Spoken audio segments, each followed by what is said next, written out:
estruturas de tudo que vocês, mais do que nós aqui, sabemos.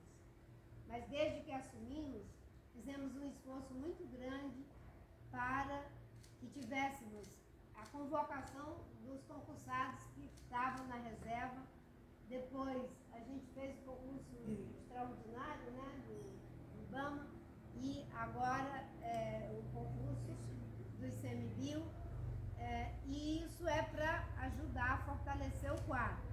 Mas o tamanho disso aqui, vocês, né, vamos ter mais 3, olha só, né, mais 3 e a gente celebra. Mas nós queremos que um dia as nossas unidades de conservação, elas possam contar com as estruturas, com os processos e os recursos financeiros e humanos que são necessários para que elas deem e continuem dando a contribuição que elas dão.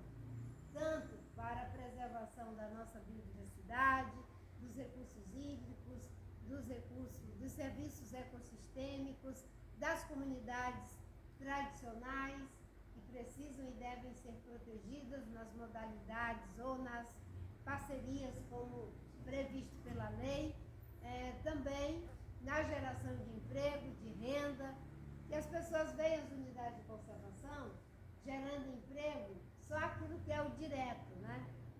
Tem a unidade, aí dá para fazer um restaurante, dá para fazer uma pousada, um monte de coisa.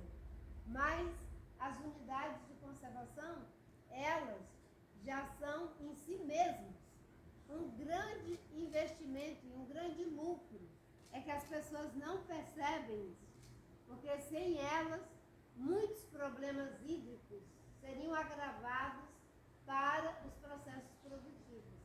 Sem elas, muitos problemas de natureza, enfim, dos ecossistemas que ficam desequilibrados seriam prejudicados. Então, as unidades de conservação em si mesmas, independente de ter pousada, de ter turismo, elas já são um serviço que é prestado e um lucro que as pessoas não conseguem perceber. E, vindo aqui, né, ele disse que foi criado na década de 80, né, 81, o parque, né, tem coisa que parece que se impõe. Tem coisa que é tão grande, é tão bela, que não tem como ser de uma pessoa, ou de algumas pessoas, tem que ser de todo mundo. E era isso que a gente tinha que aprender a ter amor, respeito por aquilo que é de todos. Né? Eu aprendi a me sentir dona, mesmo quando não é meu. Então, eu posso estar onde eu estiver, entendeu? Eu tenho lá os Lençóis Maranhenses, eu tenho lá a Chapada, eu tenho, sabe, é meu também como cidadã brasileira. E essa educação que eu acho que em alguns países existem, né, e que a gente precisa trazer também para o nosso futuro. Estou conversando com o Mauro, né, e a gente estava conversando sobre a ponte, que era uma demanda da sociedade, da comunidade. Que bom que esse esforço de vocês, com certeza com muitas complexidades, mas agora é uma realidade. A guarita que vocês botaram lá como condicionante, a estrada para desafogar, né, para não ir por caminhos que não são adequados, a gente poder trabalhar para um dia ter uma estrutura de gestão que nos possibilite verificar a capacidade de suporte do parque. A gente conversava no caminho, como é que isso é feito, né? É complexo, é um tamanho enorme, mas eu falava do exemplo da República do Butão, né? Uma vez eu queria ir na República do Butão, depois eu descobri, eu sou muito medrosa, tenho medo de avião, né? Eu ando de avião porque o compromisso é maior do que o medo, e de helicóptero então nem falar. Então, aí eu descobri que a pista do Butão diz que é a pista mais perigosa do mundo. Aí eu digo, deixa lá, tamo junto. Mas o que eu queria? Eu queria visitar. Não, porque vocês sabem que eu fiquei quase 15 anos sem ter nenhuma função institucional. 15 anos. Mas eu ia como cidadã, não protocolarmente. E aí eu vi que tinha um agendamento para visitar o país. Tem agendamento, tem uma capacidade de suporte esforços para visitar o país. Senão vira um monte de turismo, de turista acabando com tudo, descaracterizando tudo. Então, é assim que também precisa ser nas unidades de conservação. E é charmoso você ficar na fila de agendamento, sabia? Aprende a valorizar também aquilo que tem, digamos assim, um charme especial. Entrar e dizer, eu vou botar na agenda, que eu vou lá nos Lençóis Maranhenses, com a minha família, com os meus amigos. É um processo educativo também. A gente aumentou os recursos, né, Márcio? Empenho aí do MEC, 45%, aumentamos os nossos servidores. Hoje vocês têm autonomia para trabalhar, autonomia do ponto de vista daquilo que é suportado pela lei, IBAMA, ICMBio, Jardim Botânico. As pessoas, às vezes a imprensa, mas isso aqui, eu digo, não, isso aqui é uma decisão técnica, né? Mas a senhora não manda? Essa visão de que tem alguém que manda é uma visão muito atrasada. Porque as pessoas, por mais virtuosas que elas possam ser, o mundo e a sociedade não pode depender da virtude individual das pessoas. Pessoas virtuosas têm que criar instituições virtuosas para lhes corrigir se falharem em suas virtudes. É isso que é o Estado, a figura do Estado.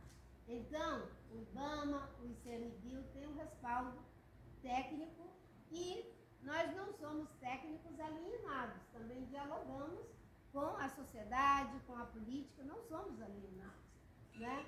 Mas essa autonomia das instituições públicas, da Anvisa, do ICMBio, do IBAMA e outros órgãos, né, agora está sendo questionada no Congresso, certo? Que ao estabelecer que no processo de licenciamento o ICMBio e a FUNAI não tem um parecer vinculante, e que nem deve, talvez, em alguns casos, ser ouvido, isso é ferir a autonomia que está consagrada no SNUC, que está consagrada em todas as leis, na própria lei do licenciamento. Por isso que o presidente Lula vetou, restabeleceu a competência do ICMBio, restabeleceu a competência da FUNAI, da Fundação Palmares. Agora está sendo dito que o veto vai ser derrubado em vários aspectos. E eu acho que é um trabalho de convencimento, de o Congresso verificar que se esse veto cair, não vai agilizar. Pelo contrário, vai ser pior, porque vai ser judicializado. Então, o emperramento virá de outras formas, e talvez da pior forma.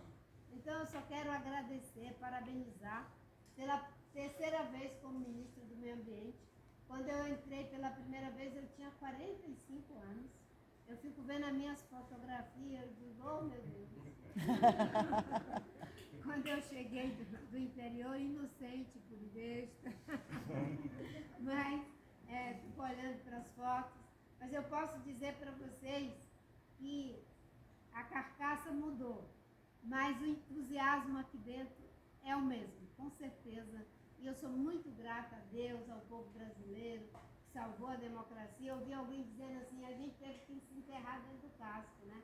Em algumas coisas. Ainda bem que a gente já é jabuti também, né? Tartaruga, perema, tudo que tem por aí, né? Mas eu estou aqui pela terceira vez. Uma coisa que eu conversei com o presidente Lula quando ele me chamou eu disse foi, presidente, nós vamos entrar numa política de terra arrasada.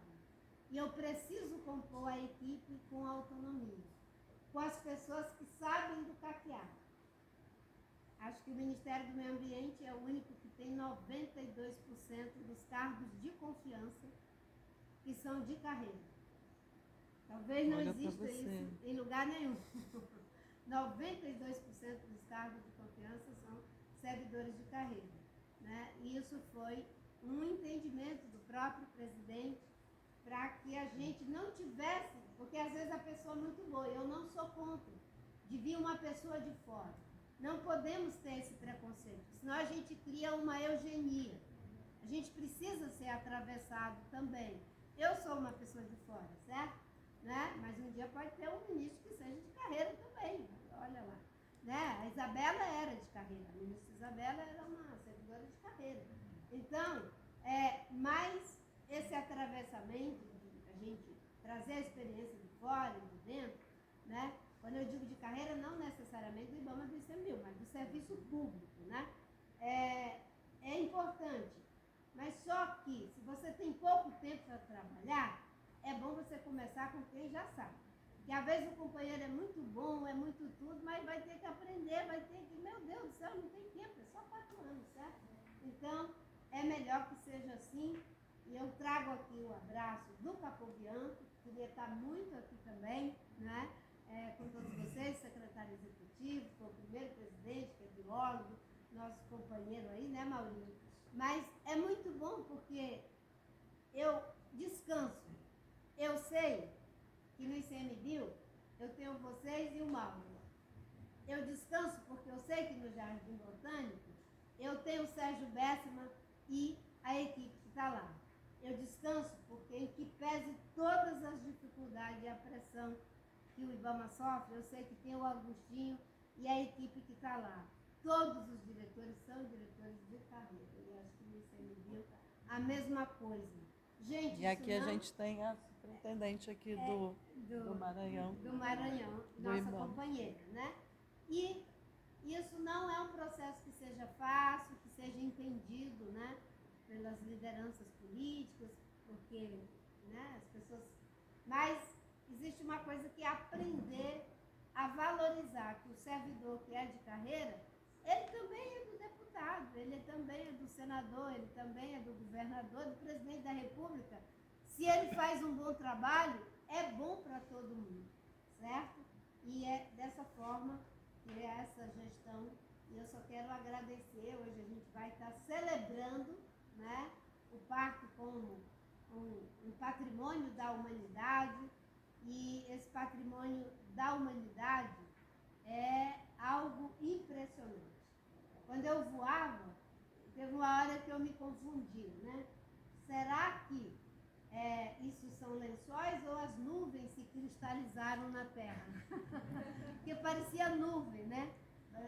Nuvem no chão, nuvem de areia, literalmente desenhadas ali na areia. É tudo muito bonito, muito obrigada, parabéns. Vamos continuar trabalhando sem deixar de reconhecer as dificuldades, agradecendo aqui nosso companheiro que cuida das reservas extrativistas. Elas são muito caras para todos nós, mas é preciso criar esse espaço de convivência, e o Mauro tem feito isso muito bem, pela concepção, pela capacidade técnica e pela, né, lealdade. É bom a gente ter uma equipe que a gente confia, não é? E eu concluo dizendo o seguinte: eu sempre digo que eu sou apenas uma envira de Toari. No Seringal, lá onde eu morava, ficava 11 horas de distância da margem do rio. Mas a gente tinha um igarapé chamado Igarapé Grande. E às vezes, quando o igarapé estava cheio, a gente fazia uma balsa. E a balsa a gente fazia de algodoeiro bravo. Aqui deve ter muito algodoeiro bravo, não sei se tem. Lá na Amazônia tem bastante. Então, meu pai fazia a história de algodoeiro bravo, em vida de Tauari, não sei quem sabe, dá uma bugada aí, né? Amarrava as toras.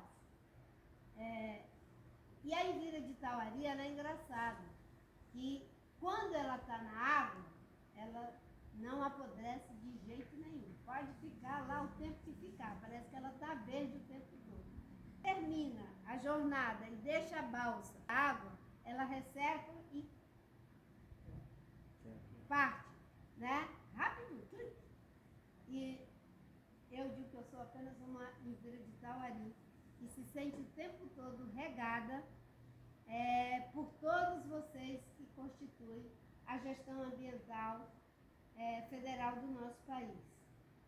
E mesmo quando às vezes vem porradas muito fortes, como ultimamente tem acontecido, pode ter certeza que essa envira de Tauari se sente hidratada pelo trabalho de cada um de vocês.